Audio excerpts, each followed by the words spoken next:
UKLO 1 year masters. No IELTS required up to 5 years visa. High visa success rate. ఓం నమ శివాయ. ఓం నమో నారాయణాయ. కర్మ నరదృష్టి నివారణ సంచిత కర్మ ప్రారబ్ధ కర్మ ఆగమిక కర్మ దగ్ధ నివారణ తులాభార కాల భైరవాయ నమో నమః. ఓం దిగంబరాయ విద్మహే సింహవాహనాయ ధీమహి తన్నో సంహార కాల భైరవ ప్రచోదయాతు. ఓం శ్రీ మహాలక్ష్మీదేవ్యై నమోస్తుతే. హరి ఓం.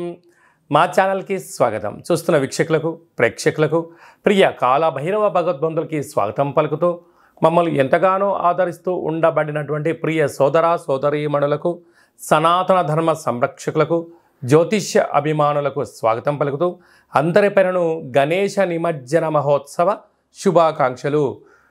గంగా తీరం వైపు వెళ్తున్నటువంటి గణపతి స్వామివారిని ఒక ఆశీస్సులు.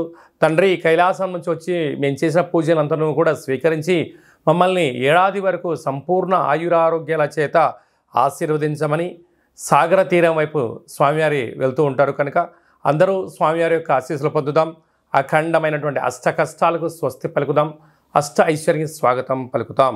16/9/2024 నుండి ద్వాదశ రాశుల్లో గ్రహ గమనాన్ని ఒకసారి వీక్షింపచేద్దాం. వృషభ రాశిలో దేవగురు బృహస్పతి శత్రుస్థానంలో సంచార స్థితి. మిథున రాశిలో కుజ భగవానుడు సంచార స్థితి.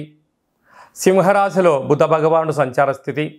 కన్యరాశిలో త్రిగ్రహ కూటమి రవి శుక్ర కేతు సంచార స్థితి. కుంభరాశిలో శని భగవానుడు స్వక్షేత్ర తిరోగమన వక్రగమన సంచార స్థితి. మీనరాశిలో రాహు సంచార స్థితిలో ద్వాదశ రాశుల్లో గ్రహ గమనాలు ఈ విధంగా ఉన్నాయి.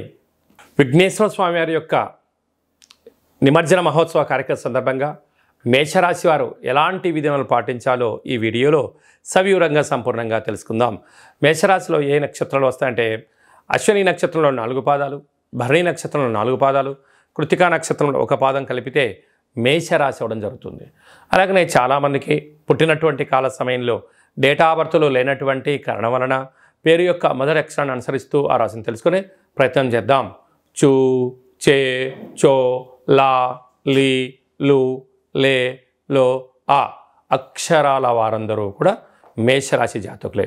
మేషరాశి యొక్క అధిపతి కుజ భగవానుడు కనుక విఘ్నేశ్వర స్వామి వారి యొక్క నిమజ్జన మహోత్సవ సందర్భంగా ఈ సంవత్సరం రాజుగారు కూడా కుజ భగవానుడే అవ్వడం వలన, రాశాధిపతి కూడా కుజుడు అవ్వడం వలన వీలైనంత వరకు స్వామివారికి ఎరుపు రంగు ప్రసాదం అంటే కేసరి కానీ మందార పుష్పాలతో అర్చన చేయడం కానీ, అదే కాకుండా కందిపప్పుతో కూడుకున్నటువంటి కుడుములను నైవేద్యంగా ఏర్పాటు చేయడం కానీ, అలాగే కందిపప్పుతో ఏర్పాటు చేసినటువంటి ఆ యొక్క ప్రమిదలను ఒక 7 ప్రమిదలను ఏర్పాటు చేసి 7 ఎర్రటి ఒత్తులు పెట్టి స్వామివారికి అర్చన అభిషేక ముగింపు మహోత్సవ కార్యక్రమంలో పాల్గొనడం వలన రుణ రోగ శత్రు సంపూర్ణమైనటువంటి జాతకంలో ఉండబడినటువంటి 1లో కుజుడు కానీ 2లో కానీ 4లో కానీ 7లో కానీ 8లో కానీ 12లో కానీ కుజ భగవానుడు సంచారం చేసినప్పుడు సకలమైన దోషాలన్నీ తొలగిపోయి అనుకున్న ఐశ్వర్యానికి మీ సొంతం చేస్తారు అని చెప్పి గమనించాలి. కనుక గణపతి స్వామి దగ్గర వీలైతే నవరాత్రులలో కానీ ముగింపు ఉత్సవ కార్యక్రమాల్లో ఈ కార్యక్రమం ఆచరింపజేసినట్లయితే అద్భుతమైన యోగం మీ సొంతం అవుతుందని చెప్పి గమనించాలి. అలాగే 2వ స్థానంలో గురు సంచార స్థితి శత్రుస్థానంలో ఉన్నాడు కనుక విద్యాపరమైనటువంటి ఉద్యోగపరమైనటువంటి ధనపరమైనటువంటి చేర్పులు మార్పులు కనపడుతున్నాయి. మీరేం కంగారు పడనక్కర్లేదు. తృతీయంలో కుజ భగవానుడు సంచారం చేయడం వలన తల్లిదండ్రులతో గురువులతో అన్నదమ్ములతో స్నేహపూర్వకమైన వాతావరణంగా ఏర్పాటు చేసుకోగలిగినట్లయితే రాబోయే కాలమంతా సువర్ణ యుగం అని చెప్పి గమనించాలి. పంచమ స్థానంలో బుద్ధ భగవానుడు సంచారం చేయడం వలన నూతనంగా ఏదైనా చెయ్యాలి అనుకుంటున్న వారందరూ కూడా మీ యొక్క ఆలోచన విధానానికి ఇది చాలా మంచి కాలము అని చెప్పి గమనించాలి.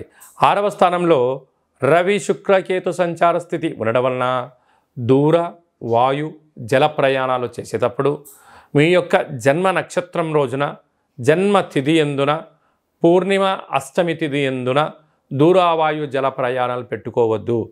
దీనివల్ల రోగ సమస్యలు వెంటాడే పరిస్థితి చాలా అధికంగా ఉంటుంది. లాభస్థానంలో శని భగవానుడు వక్రగమన సంచార స్థితిలో ఉన్నాడు కనుక వీరంతవరకు ధర్మము, ఆధ్యాత్మికత, యోగా, ఆసన, మెడిటేషన్ లాంటివి మంచి కార్యక్రమాలు ఏర్పాటు చేసుకోగలిగితే మీ యొక్క ధనం వృధా కాకుండా ఉండే పరిస్థితి ఉంటుంది. వ్యయంలో రాహు భగవానుడు ఉండడం వల్ల ఆర్భాటాలకు వెళ్ళొద్దు. ఉన్న దాంట్లో ఆనందంగా ఉండండి. లేని దాని గురించి అపోహలకు వెళ్ళారా ఉండేది కూడా పోయే పరిస్థితి చాలా అధికంగా ఉంటుందని చెప్పి గమనించాలి. అలాగే నేను సాఫ్ట్వేర్ ఉద్యోగస్తులు, హార్డ్వేర్ ఉద్యోగస్తులు, సినిమా రంగాలు, అలాగే గృహ భవన నిర్మాణ కార్యక్రమం చేసేవారు, వ్యవసాయ సోదరీమణులు, స్వయం వృత్తులు చేసుకున్నటువంటి వారందరికీ పెద్దవారిని అంటే గతించినటువంటి వారి యొక్క స్మరణ, వారికి మీరు పెట్టేటువంటి కార్యక్రమాల వల్ల సర్వత్రా మీకు శ్రీరామ రక్ష అని చెప్పి గమనించాలి.